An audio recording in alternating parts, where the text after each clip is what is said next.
I've always loved to write. I guess I like to tell stories. I wrote on the high school paper. I wrote on the Crimson, which is a great publication, still is. And then as a Wall Street analyst, I was very, very lucky. I was in a position which I wrote reports about banks.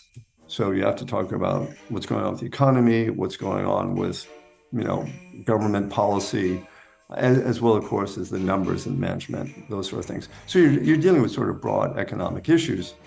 And as part of that, Wall Street's very competitive. You've got to put out reports that are going to get people's attention. So I tried to make them kind of lively and, throw in some humor.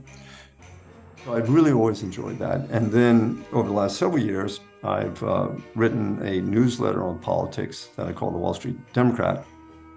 And that's been a source of great satisfaction to me. I've always been a Democrat. My father was too, until he became a really senior executive. I grew up in a large family, 6 kids, a very opinionated mother, and we had these epic political debates as my father became what we call the official Republican fathead. And it was just these very lively family debates, which generally were good-natured. And ever since then, I've been a Democrat. I recognize that there are issues with any political party and their positions, but I've always felt that we're all in the same boat. And what I've always liked about the Democratic Party is it's trying to provide more rights, more opportunities for people. So I was raised Catholic, and then when I married my wife, I joined the Episcopal Church, which a lot of people would call Catholic light.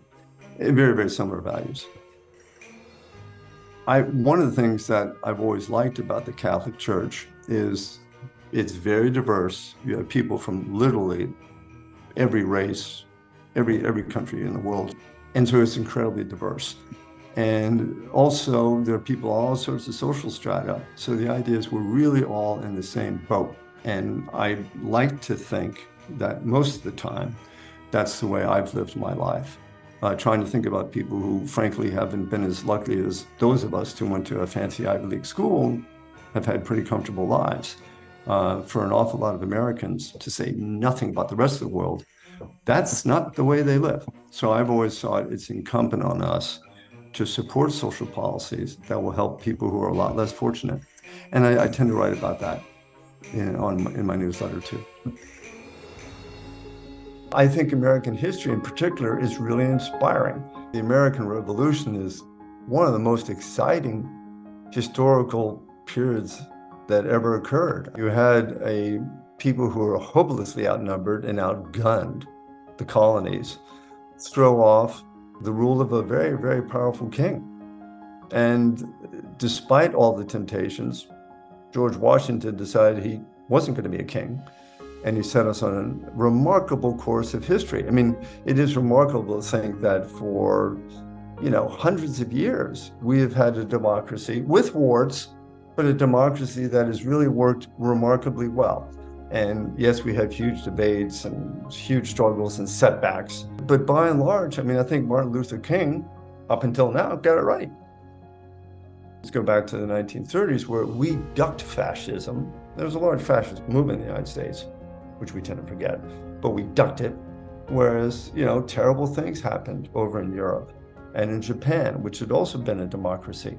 So I just think that's really inspiring. And that's probably one of the reasons why I care so deeply about this. I was very lucky. I was able to spend about 6 months in Latin America before and after grad school. And so for the first time in my life, I walked into a bank, saw a soldier with a rifle, saw secret police lounging in doorways, tanks in the streets. This is back in the late 70s. And I also saw people who were pretty comfortable, but lived behind walls, literally. Lived behind walls, sort of middle-class or upper-middle-class people. And they lived behind the walls because they lived in a society that was really dominated by a narrow elite, again, at the time, military dictatorships. And there was just this huge gap between the poor and the rich. So the rich had these, apparently fabulous lives, but they were always living in terror. And I thought, boy, we are so lucky. We are so lucky as Americans that we don't have to live that way. And if we don't like the way the country's being run, it's, we just vote. And we vote the rascals out and everything's going to be fine. Whereas in Latin America back then, unfortunately, most of the continent and Mexico, that just wasn't the case. So I just thought we were really lucky. Now we look at what's happened in our country, unfortunately, over the last, I'd say, 20 or so years, and we see rampant attempts to make it hard for people to vote. We see incredible attacks on a free press, which is one of the bastions of any democracy anywhere. And we see, I think, concerted efforts to make it harder, in particular, for Black Americans and Latino Americans to vote. And that's deeply troubling.